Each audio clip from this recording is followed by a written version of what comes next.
Today's video, Xbox Series X and PS5 CPU technology, how far has it come? Well, one developer has not only an answer, but an interesting takeaway. Let's get into it.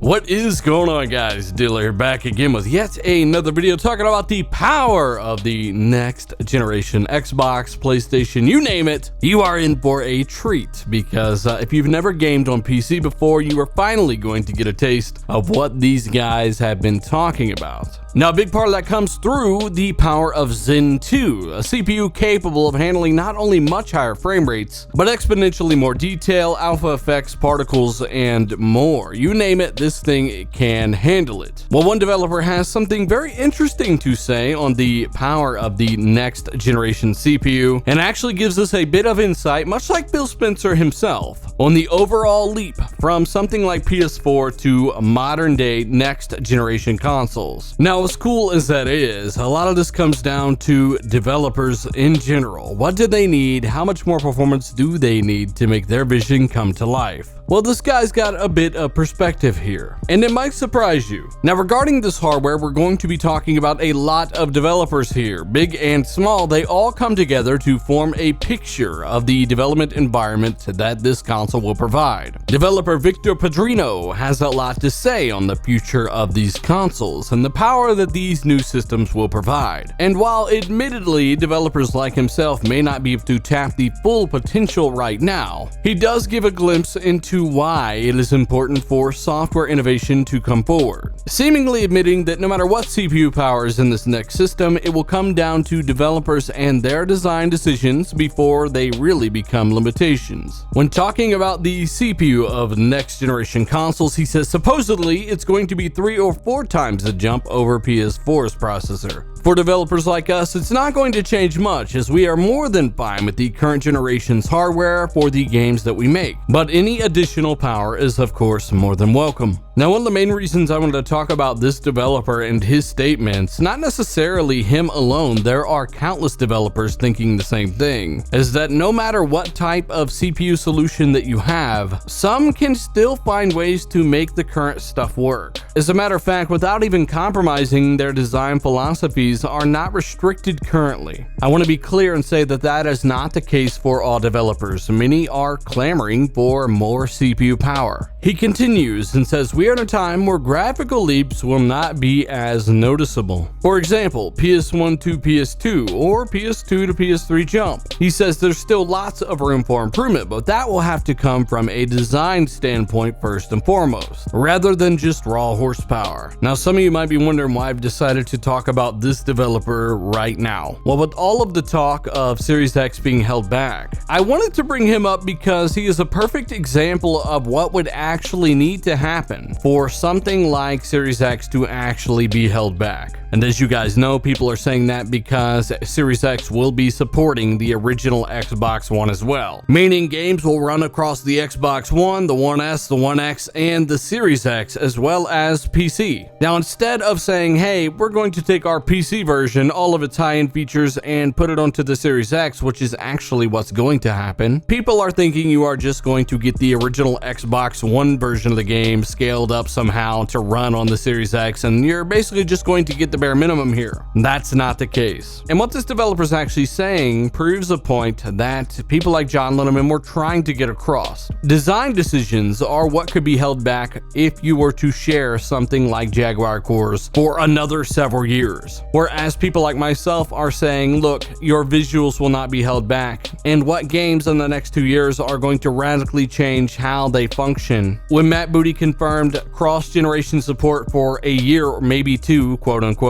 what games is he referring to? Well, he's quite simply referring to the games that are already in development for the Xbox One. Now, though people like to run with this and of course be fearful of things all the time, I would rather say, hey, slow down, think for a second, be excited for something like Series X that is offering such a ridiculous amount of power. Again, finally, people will get a true taste of what PC gaming can be. But of course, in a console where somebody like myself would prefer to play that, would prefer to experience that. This developer here is saying, look, while we're not really maxing out current architecture, many developers are not, believe it or not, Any real maxing of the architecture is going to come from design philosophy, innovations in the actual game design themselves, not necessarily the jump from 4K 60 to 4K 60 ray tracing with better textures, ambient occlusion, etc. Most all of that stuff is pushed by the GPU. Even things like particles now are primarily GPU accelerated on console. Developers have found a way to do a lot of this stuff. But the quote to take away from this is, there's still a lot of room for improvement, but that will have to come from a design standpoint. And again, I just thought it was quite an interesting article, especially considering what's going on right now. So let me know your thoughts, and let me know if you understand what this guy is trying to say. Personally, I get a lot of DMs from people that are concerned. They're worried because others are worried, and unfortunately causes a chain reaction. When it comes down to it, guys, these will be the most balanced new systems of all time. Honestly, be excited. And I genuinely do believe Halo Infinite, though playable on 2013's Xbox One, will look better than some next generation only titles. Scalability is more prevalent than ever. UWP, GameCore, etc. They are constantly innovating, and the fact that you're going from x86 to x86 from console generation to console generation for the first time ever means that scalability and that ease of development will be even better than before. When developers spend less time to optimize a title, they spend more time polishing a title. And I honestly believe you guys have a ton of great things to look forward to, so take it for what it is. I thought the article was quite suiting. Let me know your thoughts down below. Of course, check the links down below if you want the source material and more. Check out that Patreon down below. Hit that join button maybe if you want to support content on this channel. I'm Dealer. I'm out.